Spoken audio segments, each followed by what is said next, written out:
روجا شنبية دمجمير حفتي إيفاريا جه ريكا القوش بدريكي آنجي ريكا ناف دولتيات ناف برا تركيا و عراق دا ريدان كارساتكا هات نوچونه يو يازدكس ده ايك خيزان دا بوين قرباني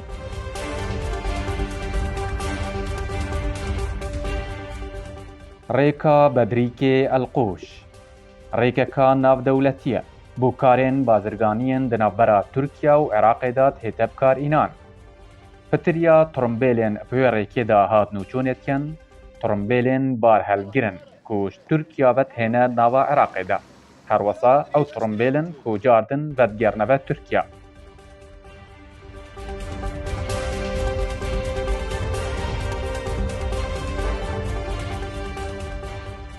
للأسف اليوم صار هذا الحادث المروع بمخابنی و ساعت هفتی واری افرودانا دلتازین و ترسناک لرکا بدریکی بالقوشی لسنوری نوچداری القوشی چه بو. اف جاده بویا جهت ترسی بو اوان کسی انتداد چن. بو من نوچه گلک نخوشه اسراب گهینم.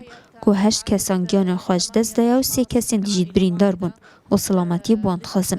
اگر سرکی جی او جاده کانیف دولتی در ناور ترکیه و عراق دیا و ایک سایده بوچون و هاتنه. من نفس العائلة مصابين في مستشفيات. السبب بالتأكيد السبب الرئيسي هو هذا الشارع اللي هو سايد واحد ذهابا وإيابا.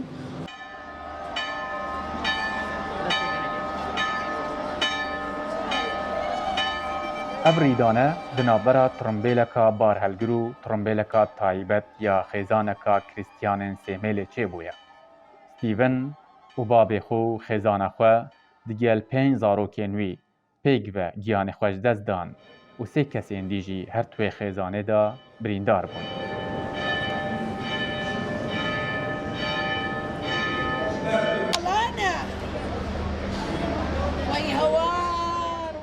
أما 23 سالم خدمات دفاع مدني كن أوجي تقريبا 12 سالة وخريج قانونية مرات أبي الرتبة خور راكد الرتبة جينا راكد أم قالك سبات هذا السيدة شايفة ما شكل يعني أبي سيتيم مان نمعني ما هرسلك تنشون هرسلك دين عاشد أنا نظام مجيد واي حاضر هرسلك جيد واي ما حاضر كني سيدي از حاسكم تويب كي شهيدي دفاع مدني سيدي بيشافي في دنجي بيشافي خبر خل عالم أبي قال خدمة دفاع مدني كذي